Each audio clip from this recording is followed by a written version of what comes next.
السلام علیکم ورحمۃ اللہ وبرکاتہ۔ ایک بات بڑی ضروری ہے، وہ میں نے آپ سے ضرور کرنی ہے۔ ایک آیت ہے قرآن پاک کی سورت بقرہ پہلا سپارہ آیت نمبر 120۔ اللہ تعالیٰ نے ایک حد بیان کر دی، فرمایا وَلَن تَرْضَىٰ عَنْكَ الْيَهُودُ وَلَا النَّصَارَىٰ حَتَّىٰ تَتَّبِعَ مِلَّتَهُمْ۔ فرمایا یہ یہودی اور عیسائی تم سے ہرگز راضی نہیں ہوں گے۔ یہ قرآن ہے اور سادہ ترجمہ تفسیر کی بھی ضرورت نہیں۔ یہ معاہدے کر لیں، محبت کے وعدے کر لیں، یہ تم سے راضی نہیں ہوں گے۔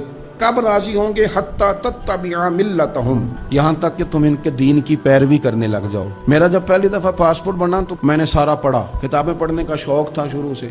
اس کے ہر صفحے پہ لکھا ہے کہ سوائے اسرائیل کے، یعنی آپ پوری دنیا میں یہ سبز ہلالی پاسپورٹ لے کے جا سکتے ہیں، خبردار اسرائیل آپ یہ پاسپورٹ لے کے نہیں جا سکتے۔ یعنی اتنی نفرت کسی ملک سے کہ اس پر لکھ کے چھاپ دیا ہر صفحے پر کہ یہ پاسپورٹ سوائے اسرائیل کے ہر ملک کے لیے کارآمد ہے۔ میرا سوال ہے عرب کے ان لیڈروں سے جنہوں نے اسرائیل کے ساتھ معاہدہ کیا، مجھے بتاؤ تمہیں فلسطین کی بیٹیاں بھول گئی نا ساری کی ساری؟ تمہیں وہ ماں بھول گئی نا جو مسجد اقصیٰ کے دروازے پہ کھڑی ہو کے چیخیں مارتی تھی اور کہتی تھی کوئی علی کو خبر کرو کہ میری بچیاں قید میں ہیں؟ وہ بھول گئی؟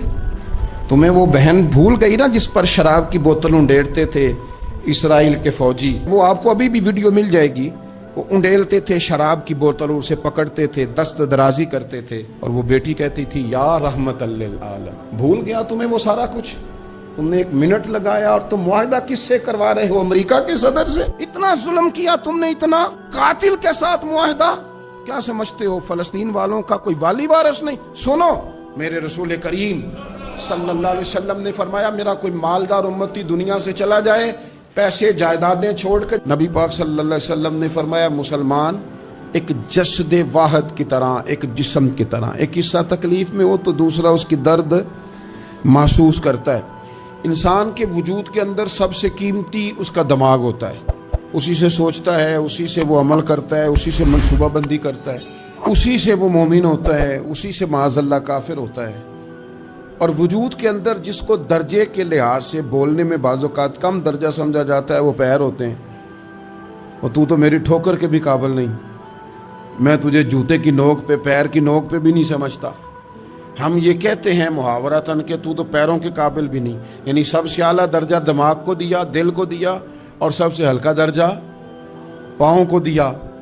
لیکن مجھے بتلائیے گا، اگر کبھی پاؤں کی سب سے چھوٹی انگلی، چھنگلیا، چیچی، اس پہ اگر کبھی زخم لگ جائے تو جسم کا سب سے اعلیٰ حصہ دماغ ہے، دماغ نے کبھی یہ کہا ہے کہ چھوڑو یہ تو سب سے نچلا درجہ ہے، نہیں جانا ڈاکٹر کے پاس، اتنا ٹائم کہاں ہے، رہنے دو، چھوٹی سی تو انگلی ہے، خیر ہے؟ ایسا کبھی ہوا ہے؟ دماغ فوراً کہتا ہے کہ باقی کام بعد میں کریں گے، پہلے ڈاکٹر کا پتہ کرو، اس کو مرہم پٹی کراؤ، کیونکہ اسے پتہ ہے کہ اگر یہاں درد رہی تو باقی جسم میں بھی درد رہے گی۔ اور یہ بھی پتہ ہے دماغ کو کہ اگر میں نے یہاں علاج نہ کرایا انگلی کا تو کہیں پیر بھی سارا زخمی نہ ہو جائے، اور اگر پیر کا علاج نہ کرایا تو ٹانگیں اور باقی وجود تک بھی زخم نہ آ جائے۔ لہذا دماغ جلدی فیصلہ کرتا ہے، ٹیسٹ کرانے کا، چیک اپ کرانے کا، دوائی لینے کا، مرہم پٹی کا۔ اور میرے بھائی مسلمان ایک وجود کی طرح ہے، یہ تو ہو سکتا ہے کچھ مسلمان ملک غریب ہوں اور کچھ کے پاس تیل کے کنویں ہوں، کچھ کے پاس سونے کے پہاڑ ہوں، یہ تو ہو سکتا ہے کہ بعض اوقات یہ وہ سمجھ لیں کہ ہم اعلیٰ درجے کے ہیں، لیکن یہ یاد رکھیں اگر ایک جسم کی طرح ہیں، سوچتے ہیں اور ہیں، کیونکہ نبی پاک نے فرمایا ہے، اگر اس طرح سوچتے ہیں تو پھر میرا خیال ہے کہ جس طرح تیل کے کنویں والے کو اپنی درد ہوتی ہے نا، سونے کے پہاڑوں والے ملک کو جس طرح اپنی درد ہوتی ہے نا، اس طرح اسے کسی کو بھیکارت کی نظر سے دیکھنا نہیں چاہیے، چونکہ جسد واحد ہے۔ اور جسد واحد میں اگر کوئی درجہ بڑا بھی رکھتا ہو کہ جناب ہمارے پاس ایک بڑی جگہ ہے، متبرک جگہ ہے، ہم بڑے ہیں، تو آپ بڑے ہیں، لیکن بڑا دماغی یہ فیصلہ کرتا ہے کہ بھائی وہ چھوٹا سا پیر کا حصہ زخمی ہے، جلدی کرو، علاج کراؤ، لیکن بڑے دماغ والا کہے کہ میرا گھر تو محفوظ ہے۔ معراج کی بات کرنے کا تو اب وقت آیا ہے، اس لیے کہ معراج کا سارا واقعہ تو مسجد اقصیٰ کے گرد گھومتا ہے۔ سبحان الذی اسریٰ بعبدہ لیلا من المسجد الحرام الی المسجد الاقصیٰ، حضور نے معراج کی رات مسجد اقصیٰ میں نماز پڑھائی تھی، اور ایک بار پھر سے طیبہ سے فلسطین میں آ، راستہ دیکھتی ہے پھر مسجد اقصیٰ تیرا۔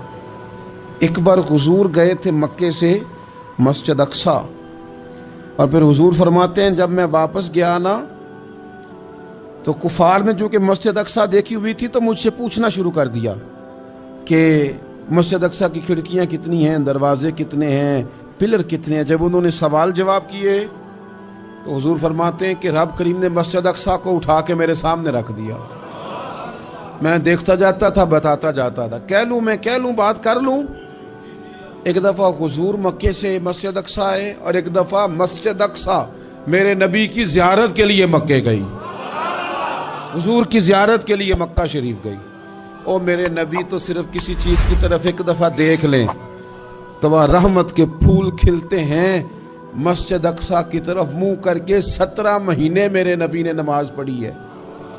مسلمانوں پتہ ہی کوئی نہیں، ہماری خبریں ہی اور ہیں، ہمارا درد ہی اور ہے، ہمیں پتہ ہی نہیں بم کہاں برس رہے ہیں، ہمیں یہ خبر ہی نہیں۔ اور میں اس دور میں تقریریں کر رہا ہوں جہاں سوتوں کو جگانا نہیں پڑتا، جاگتوں کو جگانا پڑتا ہے۔ سیانے لوگوں کو سمجھانا ہمارے ذمہ لگ گیا، کیا کریں؟ اس قوم کو سکھانا پڑتا ہے جسے پتہ سارا ہے، لیکن جان بوجھ کے آنکھیں ہماری بند ہیں۔ یہ مولوی کو بات کرتا تو لوگ کہتے دیکھو مولوی گالی دیتا ہے، لیکن اگر قائد اعظم محمد علی جناح کہے کہ اسرائیل امریکہ کی ناجائز اولاد ہے تو پھر تو تمہیں ہضم کر لینا چاہیے نا، پھر تو لبرل کو بھی ہضم ہونا چاہیے نا کہ قائد اعظم نے کہا ہے، اور اس ناجائز بچے کو تم نے اتنی طاقتیں دے دی کہ وہ مسلمانوں کے قبلہ اول میں نماز پڑھنے والوں کو بھی نہ بخشے۔ کہاں گئی تمہاری وہ انسانی حقوق کی بڑی بڑی تنظیمیں، کدھر گئی؟ اور میرا پاکستانی میڈیا سے بھی سوال ہے، چند دن پہلے سیالکوٹ میں ایک واقعہ ہوا، ناانصافی ہو گئی جی، ناانصافی ہو گئی جی ایک بی بی کے ساتھ۔ ہر بندے نے شور مچایا، بڑے بڑے طوفان اٹھتے ہیں، کیوں ہوا جی کیوں ہوا؟ تو مسجد اقصیٰ کی توہین ہو گئی تو پھر طوفان کیوں نہیں اٹھا؟ ٹاک شو کیوں نہیں ہوئے؟ بحثیں کیوں نہیں ہوئی؟ میں اس موم بتی مافیا کا کیا کروں؟ ان لبرل لوگوں کا کیا کروں؟ ان کے سپورٹروں ووٹروں کا کیا کروں؟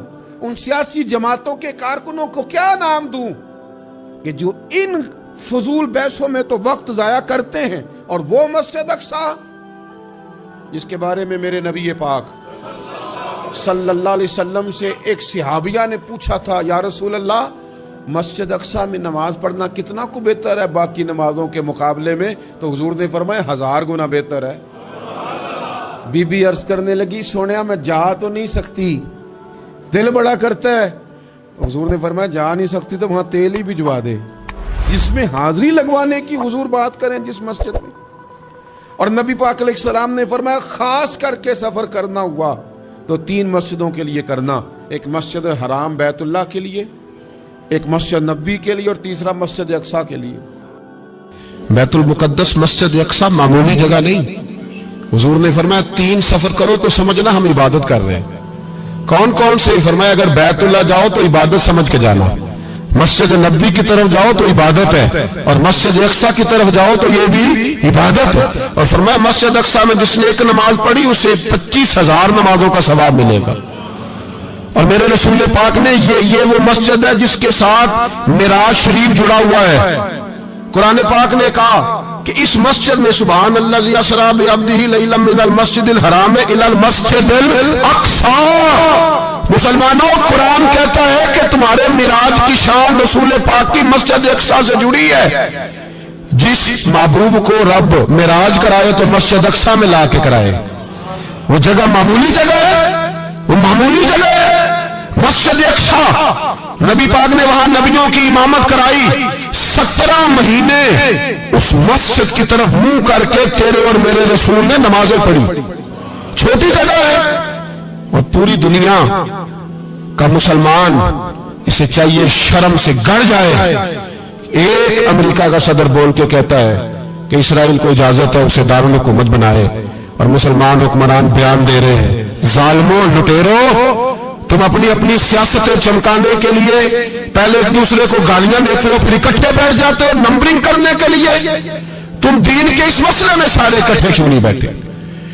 سارے پاکستان کے سیاستدانوں کو، علماء اور مشائخ کو چاہیے تھا ایک پیج پہ اکٹھے ہوتے، اکٹھے بیٹھ کے ایک بیان ہی دے دیتے، ایک بات ہی کر دیتے. پھر میرا سلوٹ ہے ترکی کے صدر کو، پھر میرا سلوٹ ہے ترکی کے صدر کو. اس نے بہت عرصہ پہلے کہا تھا مسجد اقصی میری خواب میں آئی تھی اور رو کے کہتی تھی آئے مجھے کوئی صلاح الدین ایوبی کا ماننے والا، کوئی آئے مجھے بچائے. کہتے میری خواب میں آئی تھی اور روتی تھی، کہتی تھی کوئی آئے. اور ایک شاعر نے کہا مسجد اقصی نبی پاک کو بھی بلاتی ہے، کہتی ہے ایک بار پھر طیبہ فلسطین میں آ، راستہ دیکھتی ہے پھر مسجد اقصی تیرا، ایک بار پھر سے طیبہ سے فلسطین میں آ، راستہ دیکھتی ہے پھر مسجد اقصی تیرا. کوئی بولا نہیں اتنا مقدس مقام، چھوٹے چھوٹے بیانوں کہیں اکٹھے ہو جاؤ، میں بتاتا ہوں تمہیں مسئلے کا حل کیا ہے. میں بتاتا ہوں، دو کام کرو. ایک کام وہ کرو جو حضرت سلمان فارسی نے کیا تھا، سنو سنو حل سنو مسئلے کا. میں چھوٹا آدمی ہوں پر حل سنو مسئلے کا. زندگی میں ایک کام مسلمان کر لے، جٹ بن کے، بھٹ بن کے، رائی بن کے، پاکستانی، مصری، سعودی بن کے بڑا جی لیا. ایک کام وہ کرے جو حضرت سلمان نے کیا تھا. جب ایک کافر نے پوچھا آپ کا نام کیا ہے تو فرمایا میرا نام اسلام ہے. بولیے سارے میرا نام.